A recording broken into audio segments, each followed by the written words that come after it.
सत्संग से सोधी आवे, नहीं जीव 84 में जावे। सत्संग से सोधी आवे, नहीं जीव 84 में जावे।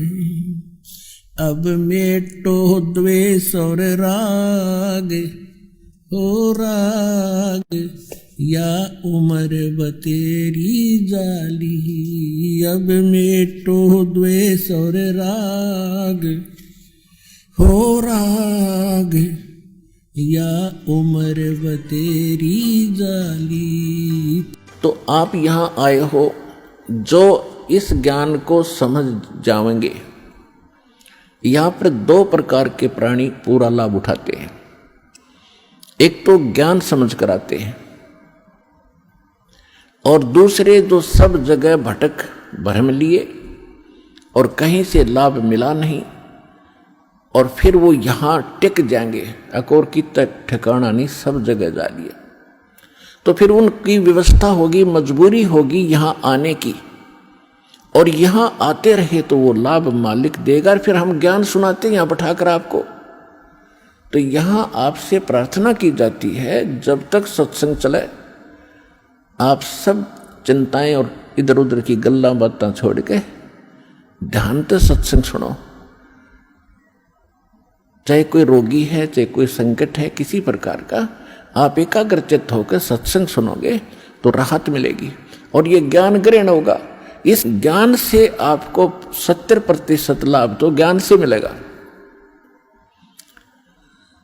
लाभ का मतलब है आत्मा में दृढ़ता आवेगी हर प्रकार की, और 30% फिर बाकी जो संकट है वो आपकी भक्ति और लाभ से होगा।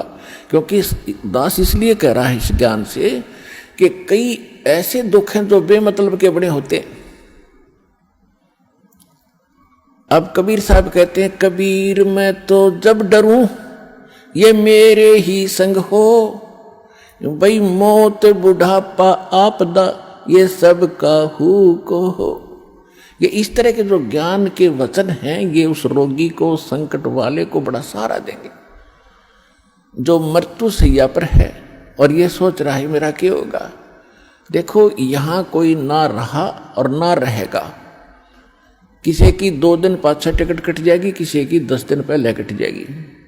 यहाँ नहीं रहना किसी ने। लेकिन दुर्भाग्य उन प्राणियों का होगा जो सतलोक आश्रम बरवाड़ा जिला हिसार में ना आए होंगे। वो कति खाली जाएंगे, कति खाली टोटली नष्ट करके जाएंगे जीवन को।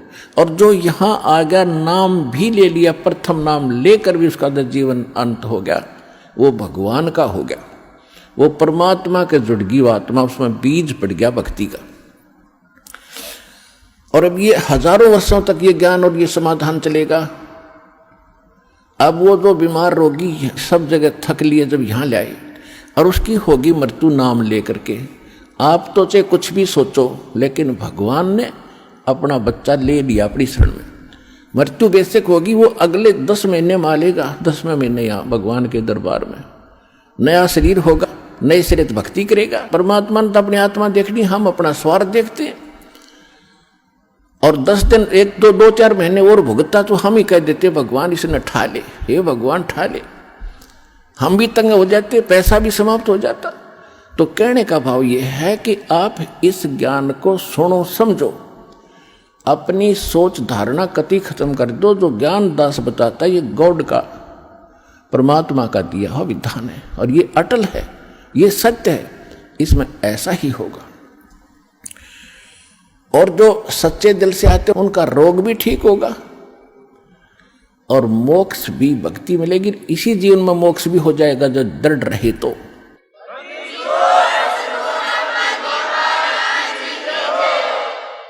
इसके अतिरिक्त और भी बहुत सी, क्योंकि ये विधान है भगवान का और आप हो बच्चे पहली कक्षा दूसरी तीसरी के। इब जैसे कानून की किताब को तीसरी चौथी कक्षा का बालक कैसे समझ पाएगा, लेकिन बार बार दास समझाएगा तो आपके हृदय में ये अवश्य जचेगा, विश्वास होगा, क्योंकि ये गॉड गिवन स्पिरिचुअल नॉलेज है, परमात्मा का दिया हुआ अध्यात्म ज्ञान है। तो जब आप यहां आ गए और सच्चे दिल से भक्ति करने लग गए, चाहे जितने भी सांस इस सिमरन में आपके गए और वो आपके गुड अकाउंट में है, और बाकी का जो समय आपने चाहे राष्ट्रपति बनकर व्यतीत कर दिया वो व्यर्थ बताया है। तो यहाँ आने वाले जितने भी भक्त हैं, चाहे रोगी हैं, तो किसी प्रकार का उनको संकट है, तो उनके लिए वो दुख वरदान बन गया। वो भगवान से मिलेंगे, उनका जीवन सफल होगा, उनके सब दुख दूर होंगे और भगवान के विमान में बैठकर सतलोक जाएंगे। ये लिखवा लो मेरे भाई।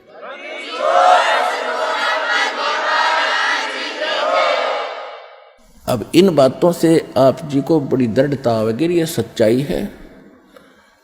कबीर साहब कहते हैं, कबीर मैं तो तब तो डरूं जब मेरे अकेले के साथ कोई न्यारी कहानी बनती हो और मीच बुढ़ापा आपदा ये सब का हुक हो, सबकी मृत्यु होगी, सब पर संकट आएंगे और एक दिन सब ने यहाँ से ये वृद्धावस्था भी सब में आएगी।